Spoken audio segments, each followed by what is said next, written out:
coisa. Muito bem, pessoal. Eba, Sempre um prazer estar com vocês. Ó, Bruno, tudo bem aí? Tudo perfeito. Aqui em Seattle, continuamos na nossa quarentena e cada vez mais animados com as novas descobertas diárias. nossa, por um segundo, na hora que você falou aqui em Seattle, eu me lembrei do Paulo França, aqui em Nova York. Olha, Muito aqui bem. na zona rural, onde estou eu, estamos confinados, não saímos para lugar nenhum também.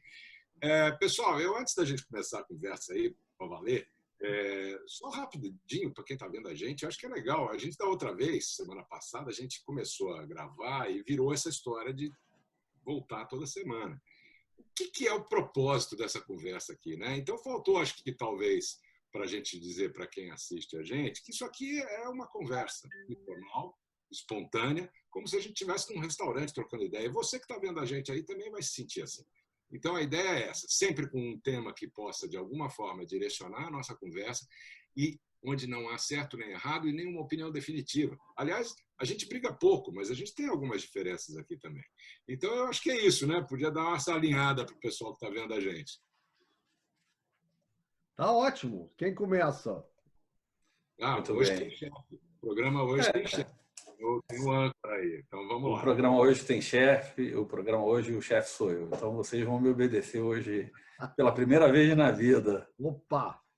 Pessoal, nós vamos fazer uma reflexão aqui, e você que está ouvindo a gente vai nos acompanhar, que é quando a gente fala dessa crise toda que está acontecendo, quando a gente ouve todos os teóricos, todas as empresas de consultoria, a gente vê que eles, basicamente, com alguma diferença, dividem essas fases em três. Uma fase de resolução, que são as tomadas de decisões de curto prazo que tem que ser feita. Então, isso é o que está acontecendo agora, é isso? o que está acontecendo agora, se a quarentena é vertical, se a quarentena é horizontal, qual é o tempo de quarentena, que são medidas que vão sendo tomadas por lideranças e elas têm que ser tomadas, então elas têm que ser discutidas, com a única ressalva de que não existe problema, todos os que comentam sobre esse aspecto, em errar. Erro se corrige, o grande problema é não se dá para pagar o preço de não se fazer nada. Esse é o único consenso que existe. O segundo bloco é o bloco do retorno. Quer dizer, uma vez que essa coisa acabe, como é que ela retorna à vida normal? E infectologistas, estudando muito o que está acontecendo na China, eles têm colocado alguns aspectos muito interessantes, que são: você não volta rápido.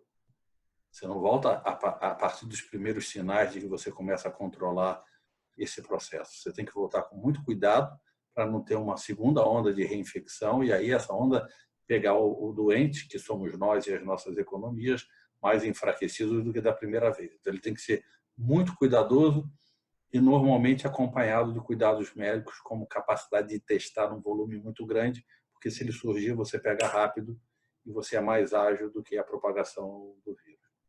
Mas o terceiro ponto, que é onde eu queria dar um foco hoje nas nossas conversas, que é a reimaginação desse futuro. Como é que a gente vai sair disso? Nós vamos sair iguais como estilo de vida? Nós vamos consumir da mesma maneira que nós consumíamos? Nós vamos consumir tecnologia da mesma maneira? A gente agora tem as gerações mais antigas consumindo tecnologia para elas não ficarem distantes socialmente, como o Cadu tem insistido. Então, o que eu convido vocês a fazer uma reflexão, Bruno e Cadu, nessa ordem, como é que vocês veem esse mundo novo que vai emergir? Primeiro, por que tem que ser nessa ordem? Eu já estava Porque eu sou o chefe, Sabe que ele precisa primeiro de uma opinião calma, tranquila, sem tanta emoção no meio.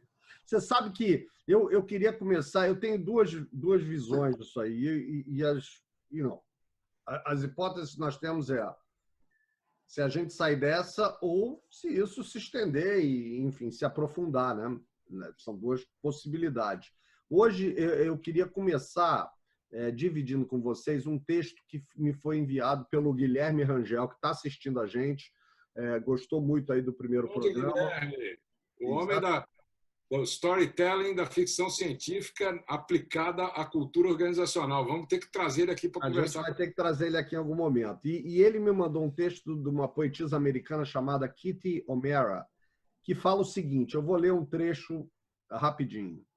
As pessoas se recolheram em casa e leram livros e ouviram e se exercitaram e fizeram arte e jogaram jogos e aprenderam novas formas de ser e ficaram quietas também. E ouviram mais profundamente. Algumas meditaram, algumas oraram, algumas dançaram. Algumas encontraram suas sombras. E as pessoas começaram a pensar de modo diferente. E as pessoas se curaram. E na ausência de pessoas vivendo na ignorância, no perigo, na inconsciência e no egoísmo, a Terra também começou a se curar. Então, eu acho que essa é espetacular. Manda para a gente depois. É muito legal. É uma mensagem bonita e que a gente torce que aconteça dessa forma, né? E eu acho que se em isso acontecendo, veja você, né? A pegada, o que foi o que eu entendi daí que eu concordo, eu tenho essa visão. Eu acho que acontece uma reaproximação mais forte. Eu acho que tem laços que se estreitarão, a gente terá urgências, né? Tem uma corrente que diz o seguinte, é importante que o homem seja mortal, porque a imortalidade, né, nos levaria a uma procrastinação permanente, porque você não teria mais pressa, mais urgência. Tem uma série na Netflix, uma série francesa, inclusive, que fala sobre isso. As pessoas buscando a morte depois de já terem descoberto a imortalidade. Por quê? Porque não davam conta de lidar com aquilo. Porque você não tem mais pressa, não tem mais urgência de fazer nada. Então, essa chamada talvez seja uma chamada interessante que faça a gente refletir de alguma forma como sociedade das nossas urgências. Quais são as nossas urgências? O que nós devemos fazer? Né? O que realmente importa? O que é mais importante? Então, eu acho que, por esse ponto de vista, eu tenho uma visão otimista. Eu tenho uma visão que a gente vai se conectar mais fortemente, vamos encontrar formas diferentes de se conectar e que a gente vai acabar realmente tornando positiva essa experiência no sentido de ter aproveitado, ter experimentado novas tecnologias que agora vão nos dar alternativa para que nós tenhamos mais tempo para fazer outras coisas que não simplesmente trabalhar ou simplesmente, enfim, ficar numa atividade e mais isolado. E a segunda visão pode ser uma visão um pouco mais pessimista, né? E eu comecei hoje a escrever para mim mesmo, não é uma coisa para publicar, mas só para botar meus pensamentos em ordem. E eu comecei a escrever e eu comecei assim, alguns anos depois do coronavírus ou do Covid-19, e eu comecei a pensar, e a gente continua em quarentena, porque o Covid-19 se transformou, né, a mutação continuou acontecendo e a gente passou a aprender a viver nas nossas cavernas e não podendo sair delas. E aí eu comecei a pensar como é que vai ser as festas, as relações sociais, como é que a gente vai se reproduzir, como é que... E esse é um mundo onde a tecnologia talvez emerja de uma forma muito forte, mas não necessariamente a gente tem a colaboração humano-máquina. E esse provavelmente é o mundo que a gente não quer. E essas reflexões me levam ao momento pré-Covid-19, onde a gente tem discutido muito como é que essa questão da robotização, da automação, né, das máquinas tomando papéis e assumindo papéis que nós, humanos, costumávamos fazer. Então, eu vou parar por aqui. Você falou uma coisa aí que me lembrou a cena que eu dividi com vocês na conversa de ontem, que me assusta um pouco. Eu queria uma visão meio termo, nem tão pessimista, nem tão otimista, porque... Vou falar da imagem da cena. Imagina que daqui a algum tempo, pós-coronavírus, alguém espirrando dentro do metrô cheio. Qual vai ser a reação das pessoas? Então, imagina essa cena, guarda lá. Aí eu peguei hoje um thread no Twitter do Stuart Butterfield, que é o CEO do Slack, aquela ferramenta que o pessoal usa para integrar os times, agilizar o processo, né, de projetos e tal. E ele fala, quando eu penso no futuro, eu imagino um cone de possibilidades. Quanto mais dentro do cone você vai, mais difícil é predizer e mais largo esse cone fica. Então, aumento do risco, volatilidade, incerteza ainda ampliam mais esse cone, essa abertura desse cone. Então, nosso trabalho nesse momento é ajudar os outros a predizer o nosso futuro. Ele fala, a gente quer ser razoável e prudente e conquistar a confiança dos analistas e dos investidores ao longo do tempo, por ser honesto e por ser assertivo, né? Olhando para frente. Mas, literalmente, é aí que está o ponto que eu queria ressaltar, nós temos nenhuma ideia do que vai acontecer e ninguém mais tem também, realmente. Então, as margens de erro em qualquer previsão estarão afastadas por quilômetros. Se ele está falando do negócio dele, mas eu acho que vale muito para o que a gente está discutindo, que é o seguinte, não dá, eu acho que o wishful thinking, achar que as pessoas vão se juntar novamente numa preocupação única, numa união global, que é o que todo mundo gostaria que acontecesse, que a gente, como eu falei também em conversas anteriores com vocês, a gente teve essa chance no começo do século com o 11 de setembro. E agora de novo. Só que agora, num espectro muito mais amplo, muito mais dramático, não se deu um tiro, não se derrubou um prédio, né? Não se usou uma bomba. E esse é o ponto. E já se fala aqui, né, de volta ao Ground Zero em Nova York, né? Então, será que as pessoas vão realmente abraçar de novo tudo aquilo que elas deixaram lá atrás? Ou elas vão ter muito mais cautela, resistência? Quer dizer, e aí eu volto para o Stuart Butterfield. Ninguém sabe, ninguém pode dizer que sabe. Agora, wishful thinking, adoraria que fosse diferente. Então, assim, eu tô tateando nesse ambiente ainda. Honestamente, estou tateando. O Rogério e eu conversamos bastante por causa do nosso negócio, quer dizer, que é de cultura organizacional, a gente acaba ficando naquela... O que é o momento hoje? O que as pessoas nas organizações precisam agora? Como é que um líder vai se conectar com a sua equipe sem estar presente? Então, quer dizer, sem virar um micromanager? Como é que ele vai poder, como o Steve Kotler, né, no seminário que a gente assistiu, fala, o líder que está em flow traz a equipe para o flow, quer dizer, esse negócio do flow, como é que entra em flow? Agora é importante. Não vai entrar. Não vai entrar porque nós estamos contaminados pela espiral de notícias que a gente está hipnotizado no noticiário e isso é o risco de você entrar nessa espiral descendente. É um círculo vicioso e a gente tem que romper esse círculo. Eu falei disso semana passada e eu reforço isso agora. Quer dizer, qualquer bom ou bem que venha de tudo isso vai ter que ser resultado de uma escolha individual primeiro e depois coletiva.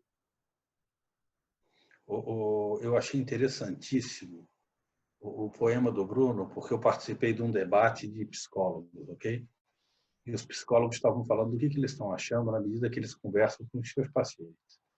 E o que eles estavam dizendo é que existe hoje, dentro dessa solitude permitida, porque as pessoas não estão sentindo que elas estão perdendo tempo, não é aquele espacinho de tempo que ela tem, que ela depois fica com remorso, um prazer muito grande na reconexão com eles mesmos, né? Com hábitos, valores, possibilidades, com a rotina esmagadora do dia a dia. Eles estavam falando algo muito parecido com isso que o Bruno estava colocando, mas eles são unânimes em dizer que a transformação do indivíduo no pós vai depender muito do repertório que esse indivíduo estiver disposto a conquistar agora. Você vai ter pessoas que serão mais profundas, você vai ter pessoas que imediatamente após a mudança, elas vão voltar para o centro de gravidade anterior. Acabei de falar que são escolhas individuais. O cara tem que se apropriar disso. Eu acho que mais do que escolhas, eu mudaria essa palavra. Aliás, deixa eu só corrigir que o poema não é meu, hein? O poema é da Kate Mehara e foi mandado pelo Guilherme. Eu quisera eu escrever dessa forma, muito, muito bem escrito. Mas deixa eu só tentar... Que palavra você colocaria no lugar de escolhas? Eu acho que é uma jornada individual. E a jornada ela tem momentos que você vai ter escolhas, ela tem momentos que você vai ser empurrado para um lado, vai ser influenciado para um lado. Eu acho que essa questão aí do livre-arbítrio absoluto é uma coisa, e eu não quero discutir isso, mas é uma coisa que não sei se ela é tão absoluta assim. Agora, Isso dá uma conversa assim absolutamente de 3 programas desse. Mas eu não quero viajar muito, porque senão também o nosso pessoal está assistindo. Enquanto você vai falando, eu já vou mostrar uma matéria que saiu na BBC essa semana sobre essa questão do livre-arbítrio, que eu queria que vocês vissem, porque é fundamental entender o seguinte. Onde é que deixa eu abrir aqui. Eu vou lá no... Não, eu vou daqui a pouco. Você vai falando aí. É sensacional. Fala aí que eu vou achar. O que eu estava falando, então, eu acho que é muito.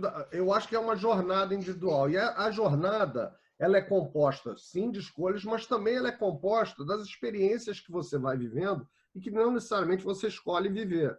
Então, você vai ter pessoas que foram atingidas diretamente pelo Covid, elas foram até infectadas. Vai ter pessoas que perderam entes queridos nessa jornada e vão ter que viver o mourning enquanto elas estão tentando evoluir e entender o que vai ser o depois. Você vai ter pessoas que vão passar ilesas e vão apenas estar observando de longe o que está acontecendo. Pessoas que vão estar mergulhadas no trabalho, pessoas que vão estar mergulhadas na família. Enfim, eu acho que você, como é a vida, aliás, a vida é bacana por isso, né? Vai ter uma diversidade imensa de experiências. E eu acredito, portanto, que essas experiências mais ou combinadas com a capacidade individual que a gente tem de absorver, de lidar, de digerir o que a gente vive e aprende, é que vai resultar na experiência ou na pessoa que você vai ser depois dessa história do Covid-19, que vai ser uma pessoa diferente, sem dúvida nenhuma. Mas eu acho que é difícil a gente simplesmente colocar isso como será que vai ser uma pessoa que vai ter aproveitado esse tempo full time para aprender ou não. Eu acho que a gente vai evoluir de alguma forma.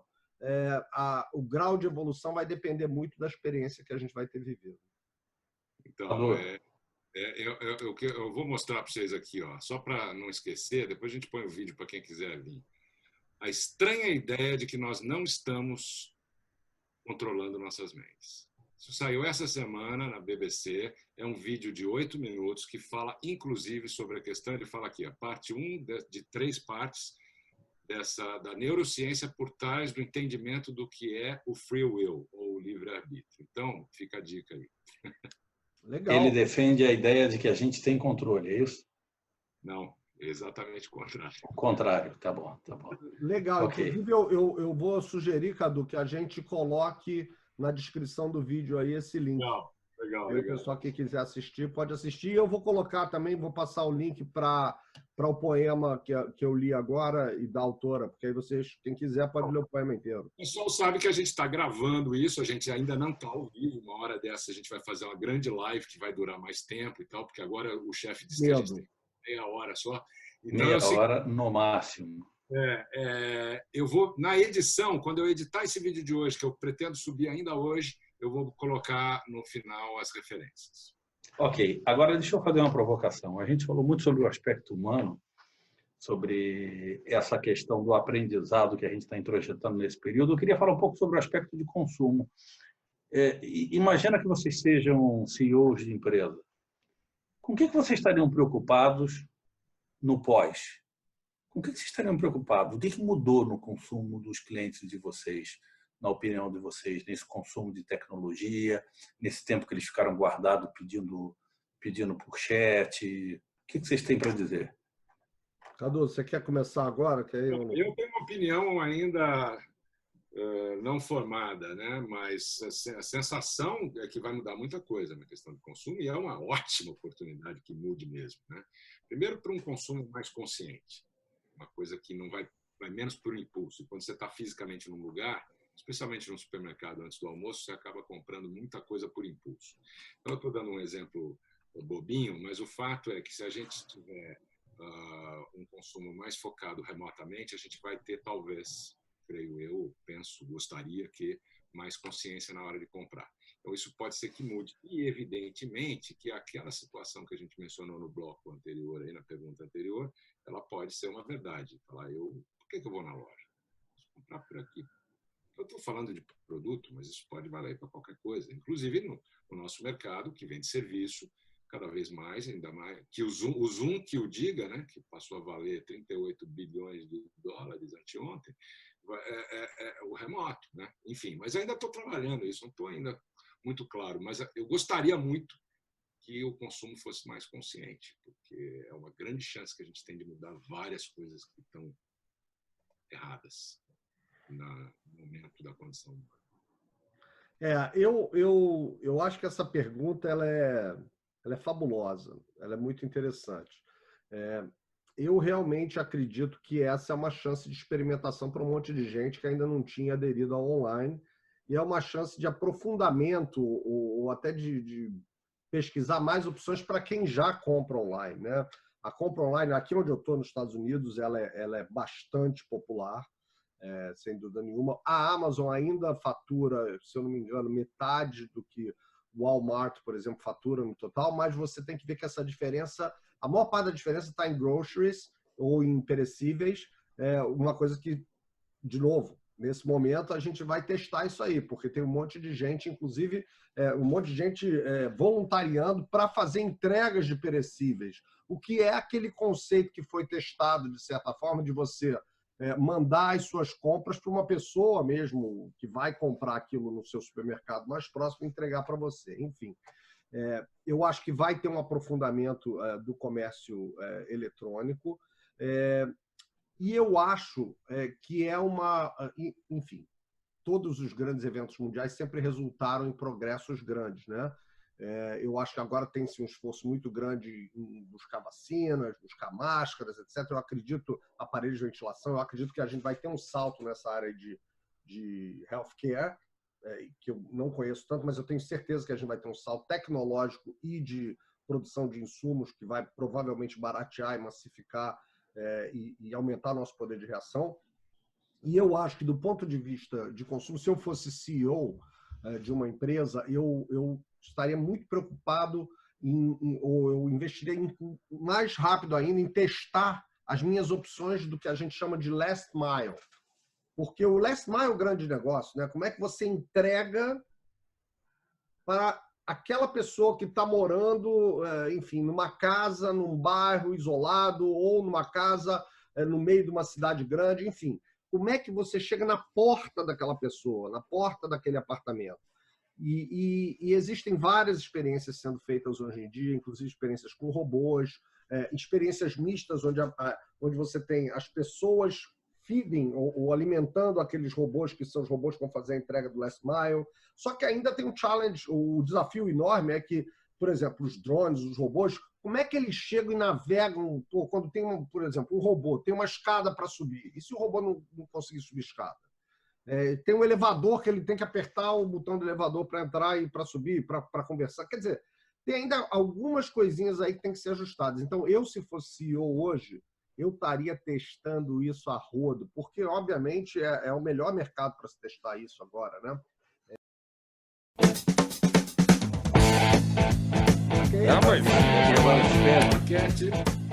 Okay. Eu vou até te falar o seguinte, Cadu. No final, no lugar da gente fazer uma despedida aqui, você pode botar um lettering.